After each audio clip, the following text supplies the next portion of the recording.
পাকিস্তানকে হারিয়ে এক ম্যাচ হাতে রেখে টি-20 সিরিজ জিতেছে বাংলাদেশ। 3 ম্যাচ টি-20 সিরিজে এখন 2-0 ব্যবধানে এগিয়ে আছে টাইগাররা। এই সিরিজ জয়ে বল হাতে দুর্দান্ত পারফরম্যান্স করা টাইগার পেসার মুস্তাফিজুর রহমান, যার কারণে আইসিসি থেকে বড় সুসংবাদ পেয়েছেন এই বাঁহাতি পেসার। সাপ্তাহিক হালনাগাদকৃত আইসিসির প্রকাশ করা র্যাঙ্কিংয়ে টি-20 বোলারদের মধ্যে 17 ধাপে গিয়ে সেরা 10-এ ঢুকে পড়েছেন মুস্তাফিজুর রহমান।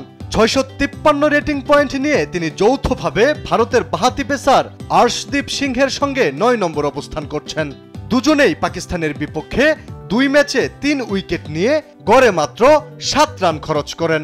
প্রথম ম্যাচে 4 ওভার বল করে 6 রান খরচায় 6 উইকেট নেন ফিজ, যা বাংলাদেশের কোনো বোলারের 4 ওভারের কোটা পূরণে সবচেয়ে কম রান খরচের রেকর্ড। টি-20 বোলারদের র্যাঙ্কিংয়ে উন্নতি করেছেন বাংলাদেশের সহ অধিনায়ক শেখ মাহাদী হাসানও। এই অফ স্পিনার 9 ধাপে গিয়ে এখন রয়েছেন 16তম স্থানে। 9 ধাপ এগিয়ে ভারতের স্পিনার কুলদীপ যাদবের সঙ্গে যৌথভাবে 37 নম্বরে আছেন তানজিম হাসান সাকিব। 1 ধাপ এগিয়ে 27 নম্বরে উঠেছেন তাসকিন আহমেদ। তবে অবনমন হয়েছে লেগ স্পিনার রিশাদ হোসেনের। র্যাঙ্কিংয়ে 3 ধাপ পিছিয়ে 20 নম্বরে নেমে গেছেন তিনি। পিছিয়েছেন পেসার হাসান মাহমুদও। 4 ধাপ পিছিয়ে তিনি আছেন 40 নম্বরে।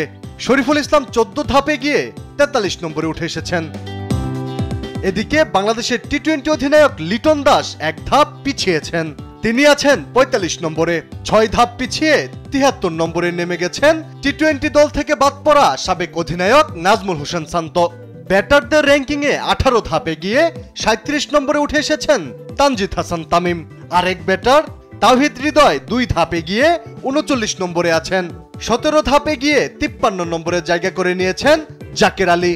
22 ধাপ এগিয়ে 63 নম্বরে উঠে এসেছেন পারভেজ হোসেন ইমন।